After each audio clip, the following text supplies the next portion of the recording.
Hello, and welcome back to the third episode of the Delay of Game podcast. In today's episode, we'll be talking about the 2020 NHL entry draft, and more specifically, the New York Rangers and what they can do with the first overall pick and Alexis Lafreniere.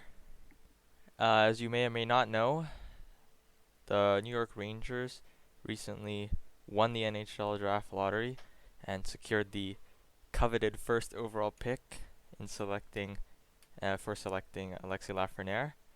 And with Alexis Lafreniere, they have so many more options for their forward core. And of course, last year they drafted Capo Caco as well. So that's what was he, second overall? So now they have Alexis Lafreniere. Uh, well, supposedly they're going to draft Alexis Lafreniere first overall this year, and then have Capo Caco from last year.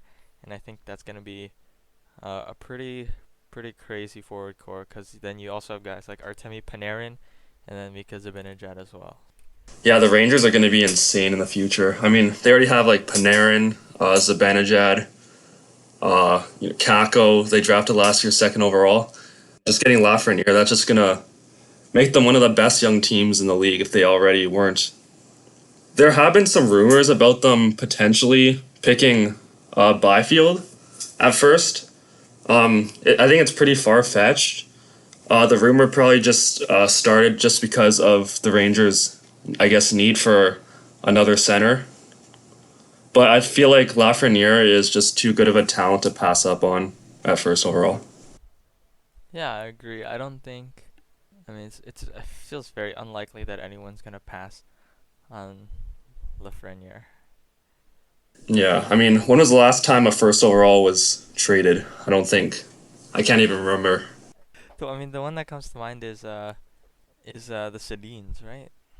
Yeah, but those were second and third. I guess that whole situation was. I think they traded the first overall, right? Yeah, Brian Burke did some like crazy thing. Like I think he traded for the first overall pick and then got the first overall pick and traded down to get 2 and 3. I don't know, but it was pretty crazy. And then you got the Syrians, that's pretty incredible. Yeah, I can't complain about that. They've been great, but yeah, Lafreniere. I mean, he had some excellent seasons in the QMJHL. In 2017-18, he put up 80 points in 60 games as like a 16-year-old, which is really really impressive. And then the next years, he put up over 100 points in both of his next two seasons. Just he was, I think, the CHL Player of the Year. I know this year he was. I don't know about last year, but he's just an unbelievable young player. And I don't know like how good of a first overall he is, like in comparison to previous years, like in a tier list where he is. I think he's above Jack Hughes. Well, how okay, well, who would you compare Jack Hughes to? Like who would you say is similar to I mean, I don't know, similar to like Jack Hughes, he's a lot of, I guess, raw skill. I mean, I don't know if he's gonna be like a Ryan Nugent Hopkins. I feel like he has more talents though, like his skating, and he's a really smart player. You think he's comparable to like a Taylor Hall? He might be around that tier. I don't know if he's gonna be like an Austin Matthews. Austin Matthews is pretty good. Like I would say there's like McDavid obviously at the top, and like McKinnon and Matthews in the next tier, and then probably after that like Taylor Hall. I mean I don't know where Rasmus Dahlin is. It's kind of too early. That's true. I mean, you you compare people to other like first overall picks, but then like honestly, in the future they'll just become their own player, and then you'll look at those comparisons and be like, what was I thinking? Yeah, like I don't think like Hughes. I don't think he's like any of those players that I mentioned. Yeah, just think like in terms of a tier list of where he's at. But it's really hard. He's like what? He's like 19 years old. It's really hard to say. Why don't we talk about the Rangers a little bit here? So, I'm assuming that they pick Alexis Lafreniere.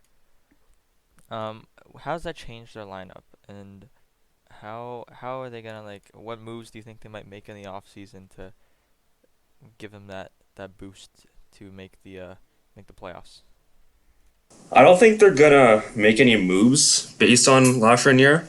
Like, I mean, they already have a really good offensive core, but like, I mean, they could move maybe a forward prospect, like who Lafreniere would replace, but I don't think they have any real holes on the team. Like, they have a lot of good defensive prospects as well, and they're good in net with Shesterkin. Their big problem is probably the Right. cap. Yeah. They're pretty close to the cap, so they might try and get rid of a big contract, maybe. I don't know if they're gonna trade or buy out Henrik Lundqvist because he's making like 7 million. Yeah. What do you think? I don't know. What do you think is gonna happen to Henrik Lundqvist? Do you think he just played his last game as a Ranger in the play-ins? I mean, they're gonna get rid of one of their goalies like Georgiev or Lundqvist. Lundqvist has one more year in his contract, so they could buy that out um, and get cap relief, and then just have Georgiev and Shesterkin. But then there's also the expansion draft they have to worry about. So Yeah, but I feel like it's a good problem to have when you have three like amazing goalies. Like you'd rather have that problem than having not enough goalies, you know? so like in comparison to other teams, uh, how good do you think the Rangers is? Like, do you think they're one of the best? Do you think they're the best young team in the whole NHL, or do you think there's like other better young teams? Well, are the Rangers that young, honestly? I mean, they have like obviously Panarin and Zibanejad and I guess Truba. They're in their prime. I mean, Shesterkin is like I think 24, so he's young for a goalie. They have a lot of prospects who are gonna come into the lineup, and they have like obviously Lafreniere. He's gonna be a star player. He's like 18. They got Kako. They've got a lot of young players. I mean, are they the best? Probably not. I think they might be the best in the East, but like I mean, it depends on what teams you classify as like the young teams. I mean, Toronto. Right. I guess they're pretty much I guess still young. I think Colorado might be the best young team though. That's true. Colorado's very, very good. Yeah, I think they have a good chance of winning the Stanley Cup this year. What do you think about like Lafreniere jumping into the lineup? Where do you think he like fits in? Second line, third line? Well, he's a left winger. Panarin's also a left winger. I don't see him beating out Panarin. Kreider, I could see him beating out. I think the good thing about the Rangers is like he's not going to be relied upon to be like the guy right away. They have already have so many good young players. I think they're gonna like maybe shelter him a bit. Maybe play him with maybe Ryan Strome, Philip Hedl. I think he played center. Maybe him. Yeah, I think Lafreniere probably like. I mean, there's no doubt he'll be playing in the NHL in his first year. I think that's a good assumption to make, fair assumption. But I think he'll start probably on the third line. Yeah, like I don't think he's gonna make a like Austin Matthews impact like right away. But I think he's gonna have a stronger rookie season than Kako and Hughes last year because he's on. I guess he's on a better team, and he's definitely a better young player than Kako was. I think like first year it's hard to like project how someone is gonna do. I mean, we, I mean last year with Jack Hughes and Kaapo Kakko, we all thought they were gonna have like they're gonna be great in their first year, but they were just average for what their expectations were. But I mean, no matter what, they're gonna have like great careers. Like I think that's fair to say. They're gonna be in the NHL for a long time, and they're only gonna get better, right? The biggest issue for the Rangers, like going forward, is going to be the cap because they're going to have to sign all their young players, like Lafreniere. Yeah, for sure. I think like Canucks have that problem too, right? Yeah, Canucks. I mean, mainly, I guess we just sign still Pedersen, Hughes to like long-term contracts, and then they still have all their bad contracts to worry about. Going back to Lafreniere, though, the big thing about him is he was a proven performer when it mattered. Like in the World Juniors, in 2020, he put up I think 10 points in 5 games. So he carried Canada as an 18-year-old, and he showed up when it mattered. Why don't we talk about Quentin Byfield for a little bit here? So he's the projected second overall pick. I don't know if that's still true for like all of these analyst mock drafts and things, but let's just say he does go second overall to the LA Kings, right? How do you think that's gonna impact LA and like, cause they did pretty bad this year. Yeah, I mean, obviously LA right now they're in a transition phase. I mean, they do still have like their big guys like Kopitar and Drew Doughty on their team, but I mean, the majority of the players who are on their winning teams are off the team. So, and they've finished like one of the worst teams in the league the last few seasons. I mean, Byfield could be a huge player for them, for their team. He's a big center, which is like really hard kind of player to find. Kind of like a Ryan Getzlaf kind of player almost. But there's been a lot of rumors about them picking Tim Stützle second overall. Oh, the winger, yeah, from Yeah, Germany, and right? so I mean honestly, it's really up in the air right now if they pick Byfield or Stützle, but whoever they pick is going to be a huge player for LA. With already with the amount of young prospects they have. Let's just stay on the topic of the LA Kings. What do you think about Drew Doughty? Do you think he'll bounce back and have a good season? I mean obviously he doesn't have the talent he had in previous years. He Doughty he's always been kind of more of an I think a defensive defenseman. He's never like been the offensive juggernaut like Carlson in his prime. But I think once they get their young players into the lineup, I mean Drew Doughty's one of the best mentors you could have on your team for a defenseman. I think he's gonna definitely play the role as a mentor for the young guys. And I think once they get good young talent on their team, he's gonna have a bit more of an upswing in his career. Yeah, I could see that. If you, like, he's like 30 now, so in the next couple of years, I could definitely see him having like an impact on the rookies and the new players coming onto the One team. thing I've seen getting brought up, which is a pretty wild thing, but I'm just gonna mention it anyways, is some people said that the Senators might try and trade their third and fifth overall pick for the first overall. Yeah, I saw that too. Um, I don't think it'll happen. It doesn't really make a lot of sense. I mean, like Lafreniere, he's a tier above the rest of the guys in the draft. But I mean, at 3 and 5, you're still getting two potentially elite players. I mean, Pedersen was drafted fifth overall. There've been plenty of elite players drafted like later and did later rounds and things and like late first rounders. So Yeah, but even 3 and 5, like those are two still really early picks. And getting two of those, that could be even for the Rangers, like getting a defenseman out of four, that could be potentially even better than getting one like superstar. yeah, but that's why I think there's no reason for Ottawa to trade both for the first overall pick. Like they could who's projected to go at 3? Byfield or Stützle, one of those two. Yeah, one of those two, right? And Ottawa I feel like probably could use some more forward like depth and forward talent, and adding either one of Byfield or Stutzla is pretty insane. And then to make it even better, they get to add that defenseman, like top 5 pick in the draft, and you get probably one of the best defensemen in the draft class in like Drysdale, right? Yeah, him or Sanderson probably. Right, and you get two really good players, and well, to be honest, like probably not as good as Lafreniere is gonna be, but you get two instead of one, and those two players are still gonna be really good for the Ottawa Senators, but they're just gonna be missing out on Lafreniere, which is to me that's a great trade off for the Ottawa Senators. You get those two instead of one. Doesn't make a lot of sense to trade up. Yeah, I agree. I think getting two elite players on the team is probably better than just getting Lafreniere. like somebody who can be a huge player on offense and defense.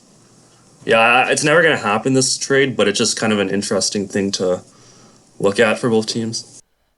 I think if it does happen, the Rangers totally win the trade. Like it's not even close. Anyways, I guess last question. It's kind of unrelated, but what do you think of the playoffs so far? Like, who's been your biggest surprise? Oh boy. Playoffs have been super interesting. Like all of the, not all of them, but some of the favorites have really not done as well as I thought they would. Rip Edmonton and Toronto. Yeah, and then of course there was yeah that Edmont that sorry not Edmonton that Toronto and Columbus series was that was crazy, like 3 goal lead and then another 3 goal lead, Yeah, it's like the opposite happened for both teams. and then of course Toronto lost, which is pretty sad. They haven't won a playoff series in a while, right? Yeah, it's been quite a few years. Well, I guess we can talk about the first round a little bit. Montreal's definitely been a surprise. Do you think Pittsburgh? Do you think it's time to hit the rebuild switch? Oh man, that's hard. I mean, the Pittsburgh is like their core is still the same, right?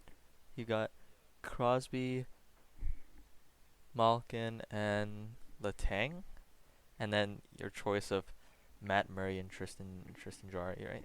So I don't think that's gonna change, but I think the players around them, uh, there needs to be something because clearly whatever they tried this year didn't work. And it's just like last year they got swept by the Islanders, and then this year they lose to probably like the worst team in the play-in rounds, Montreal. Like nobody expected Montreal to win. Yeah, I don't think anybody. I mean, from the few people I talked to, they all expected Pittsburgh to win. I mean, Price was insane. He definitely carried Montreal. Yeah, Carey Price is something else, man. He's on fire, dude. What do you think about the New York Islanders in Washington right now? They're up 3-0 right now, right?